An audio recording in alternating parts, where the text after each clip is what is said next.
Moo giishetti nafa mana namoonni onaa lafa keessatti hundumaa galala qophaa kun maaf boossa mana onaa keessa maal ciisaa taate seenaa sittaa natti ta'u dalaku naan jettani ani biyya ormaa keessatti haadhas dhabee obboleettis dhabee obboleessis dhabee qofaa kootti nafe biyya keessaa abbaan kun haadha manaasaa dhabee ilmaansaas dhabee qobaatti hafe. Kanaaf viidiyoo kana laalee dhugaa waaqayyoo jechuudha imimmaan qabachuun dadhabe. Obboleettiin asirratti agartan kun akkuma viidiyoo irratti argitan haadha koos dhabee biyya ormaatti. Obboloota koo obboleettii koos obboleessa koos dhabee abbaan koo kophaatti hafee anis kophaatti hafee jette. Akkasuma abbaan ishiillee dhala koo kophaa kiyyan ona keessa taa'a. Hundumaa dhabee seenaa sitti haa ta'u jedheen sagalee qabeefii ture. Hedduu nama gaddisiisa dhugaa waaqayyoo. Abbaan koos haadha manaa isaatis dhabee ilmaan isaallee lama dhabee jette. Obboleettiin kun waan baay'ee garaa nama nyaatu waan baay'ee nama gaddisiisu dhugaa waaqayyoo waan dubbadhu wallaalee viidiyoo kana argee jechuudha. Hedduu laphee koona cabse dhugaa rabbii. Ayi jireenya ilma namaatis ayi jireenya lafa sanaa waan nun goone hin qabdu. Jireenyi biyya ormaatis waan nun goone hin qabdu. Biyyaan baastee maatii keenya hin dhabsiiste obbolaa keenya hin dhabsiiste. Seenaa sittaa ta'u ilmootoo jedhaan gaafa inni akkas jedhu imimmaan koo qabachuu hin dadhabe dhugaa rabbii viidiyoo kana laalee jechuudha obboloota koo. Maaliif jireenyi lafa tanaa waan nama hin goone hin qabdu. Miciyyoon kunis osoo biyya ormaa jiraattu biyya ormaa keessatti haadha ishee dhabdee obboloota lama dhabde. Abbaan ishee kophaatti hafee mana ona keessatti hafe abbaan isheetis akkasuma. Ishiif abbaa ishee qofatu hafe. Dhugaa waan baay'ee nama gaddisiisu. Lapheen na cabe dhugaa waaqayyoo jechuudha baddee anaa nyaatu. Maaliif waaqayyoo nama jaalateeyyuu gadda biyya ormaa keessattis sin dhageessisin. Maaliif ilmi namaa gaafa dhalatu du'a. Nuti gaafa dhalannu duuna garuu duuti akkanaa kun lapheessi cabsa. Biyya namaatti maatii sadii dhabuu jechuun hedduu nama gaddisiisa baddee anaa nyaatu. Qarshiidhaaf jennee nyaatamaa jirra. Qarshiif jennee gubachaa jirra jechuudha. Miceeyyoo kana amma seenaa bara baraatitti godhanii haatis obboleewwan ishaatti jechuudha. Ishiin yeroo kamiyyuu gubachaa jiraatti. Dhugaa waaqaa jechuudha. Waan kana nama argitu namaa beeka. Namni hundi namaa hin beeku. Maaliif jireenyi lafa tanaa waa hedduu nama gooti. Jireenya addunyaa tanaa jechuudha. Egaa obboloota koo akkuma viidiyoo dura argaa jirtan irratti obboleettiin keenya tokko akkuma anaa akkuma sii biyya ormaa keessatti dalagadha jettee biyyaa baate. Biyyaa baate erga biyyaa baate immoo haadha fi abbaa haadha fi obboleessa obboleettii ishee dhabde jechuudha. Yookiin jalaa boqotanii jechuudha. Dhugaa hedduu nama gaddisiisa jechuudha. Egaa ka obboleettiin kun miidiyaa irratti akkuma agartan yeroo viidiyoo ishee keessa seenee ilaale hedduu takka boochi baay'ee garaa nama nyaatti. Nama waaqayyo nama jaalateeyyuu gadda biyya ormaa keessatti sin dhageessin. Nama sadi dhiisati ijoollee nama tokko gaafa dhageessani wanta taatani waan ofii kootii argeerraa hedduu nama gaddisiisa lapheessi cabaa biyya ormaa keessatti odoo ati yookiin nama sana arga jettee goggaatu yoo dhabdu hedduu lapheessi caba jechuudha. Ishii nama sadi dhabde dhiisatti ijoollee dhugaa waaqayyo jechuudha. Anumti mataa kootiin waan ganarra gahee dhugaa dubbachuu fi hawaasa illee kaasuun barbaadu waan kaasuun illee barbaadu garuu miceeyyoo kana akkuma kiyaasan garaana nyaatte jechuudha. Maaliif namni garuu gadda biyya ormaa keessatti dhageessanii waan taatan wanti isin mudateen hin dhabamu jedheeti yaada. Maaliif namoonni tokko yoo ta'e malee tokko kan gadda baay'inaan biyya ormaa kana keessatti dhageenyutu caala. Yoo gaafa biyyaa baanu takkaa lubbuu teenya dhabuu takkaa maatii keenya dhabuu kanaaf jechuudha. jireenyi birrii tanaa jenne jireenyi lafaa tanaati jenne waa hedduu dhabaa jirra jechuudha.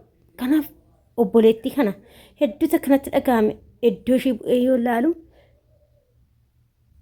baay'ee tokko kanatti dhagahame jechuudha. Dhugaa rabbi biyya ormaa keessatti nama sadi dhabde jechuun maal gochuu danda'a marree waa waaqayyoo fide immoo amin jedhanii fudhatan.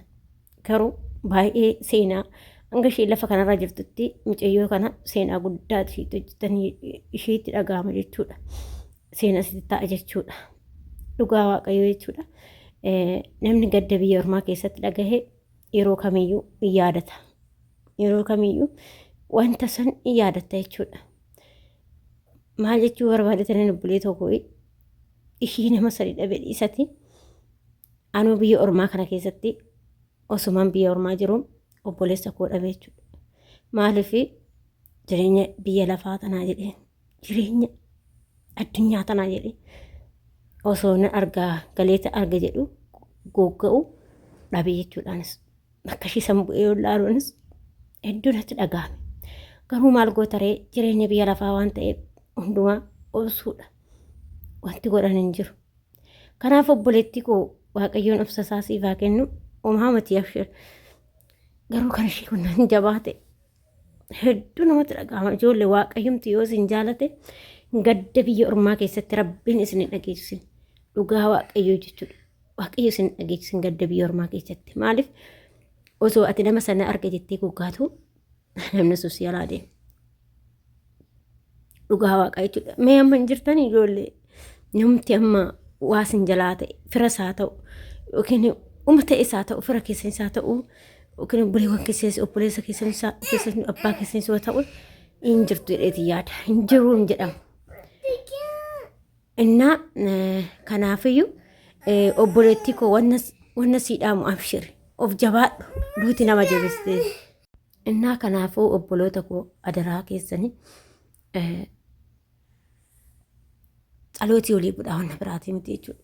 Obboleettii keenya kanallee alootii godhaa fi kadhannaa godhaa fi du'aayii godhaa fi ijoolleen akkuma amantaa keessaniitiin osoo amantaadhaan kutaadhaan waliin qoodin jechuudha. Maaliif ilmi namaa kun hedduu na gaddisiiste maaliif haadha ishee tan argettee obboleettii ishee argettee obboleettii ishee argettee galuuf goggaati garuu hin dhabde kophaatti nafe jette. Hedduu nama saniinuu keessattuu kan abbaan ishee riikaardii qabee fi seenaa sitti haa ta'u ona keessatti hafee koottu jechaan kophaa isaa itti hafee abbaan ishee jechuudha. Ona keessatti hafee seenaa sitti haa ta'u koottu jedhaan. Hedduu nama gaddisiisa obboloota koo. Maali jireenyi biyya ormaa kun maali jireenyi biyya lafaa maali takkaa nama gammachiisti takkaa nama gaddisiisti. Hundumtuuyyuu jireenya addunyaati waan ta'eef addunyaan kanuma qabdi. Obboloota koo wannuma isin dhaamu keessaa waaqayyomti hoo isin jaalate waaqayyo gadda biyya ormaa keessatti isin dhageessisin. Waaqayyo gadda biyya ormaa keessatti isin dhageessisin.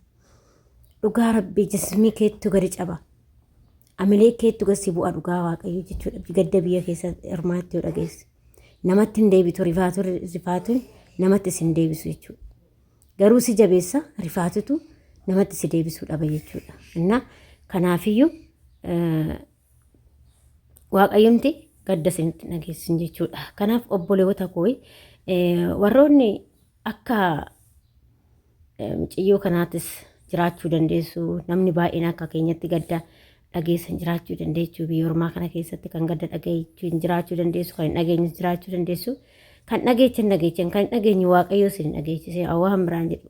Waaqayyomti gadda biyya ormaa keessatti isin dhageessise. Ilmi namaa du'uun isaa hin oolu garuu baqa biyya ormaa kana keessatti yoo dhageessu ati galtee arguuf yoo goggaatu malee ilmi namaa guyyaa dhalannu duuni jechuudha. Nama obboloota koo kanaaf waaqayyomti yoo isin jaalate gadda biyya ormaa keessatti isin dhageessine isiniin jedha. Obboleettii koo waaqayyoon jajjabina isaa siif haa kennu. Abbaa keetiifis jajjabina haa kennu.